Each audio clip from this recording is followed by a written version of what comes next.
everyone! Ayan, mega love shoutout. So, nakabalik na po kami galing sa seaside. Kararating lang namin, nag-video muna ako. So, tingnan nyo naman, ang ganda na aking kulay. Brown na brown siya. Tapos, yung aking mukha, nilagyan ko siya ng oil, kaya medyo oily. Dahil nga, alam nyo na, nagpa-araw tayo ng 2 weeks. So, para naman may protection dyan. Ayan. So, mega love shoutout, Team Norman's Dairy, Team Indonesian, Terima kasih.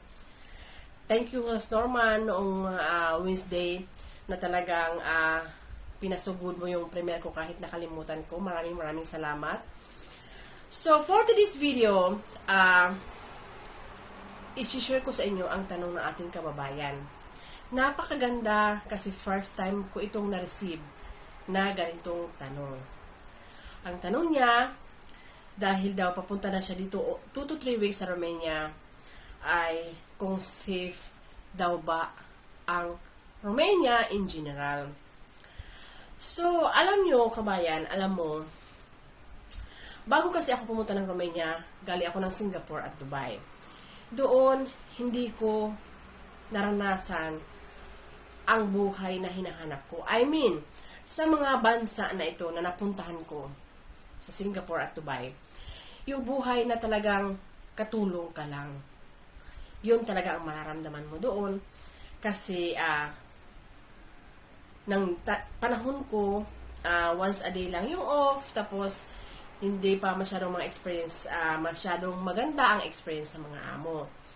So, pumunta ako dito sa Romania. Dito sa Romania, ay naging residence ako. Siguro, nandito nga ang aking swerte, di ba? So, sis, in general, kung ang tinatanong mo, ang Romania ay safe. Ang masasabi ko ay yes, safe po dito sa Romania. Ang mga tao po dito sa Romania ay mababait. Dito ko naranasan na parang ako ay nasa Pilipinas lamang. Kaya nga hindi ko dito naramdaman yung homesick.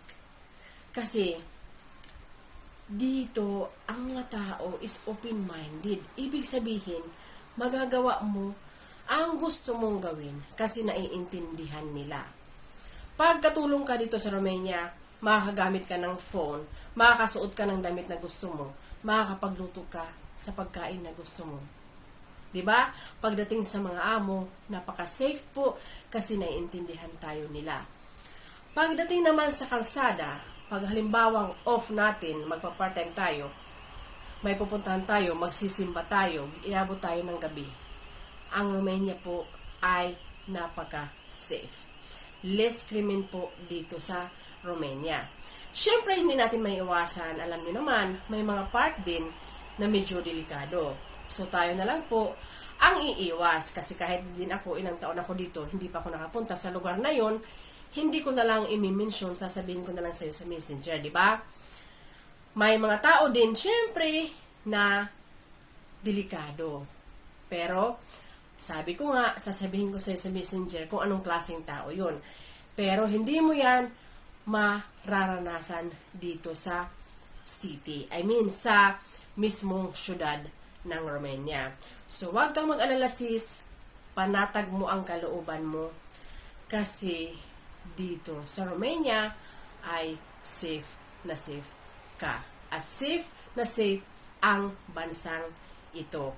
Kaya nga, nire-recommend ko talaga ang Romania. Kahit sino magtatanong sa akin kung gusto na lang pumunta dito sa Romania, sinasabi ko talagang pumunta kayo. Kasi Romania is very safe country. Ingat po lahat and happy weekend! Bye!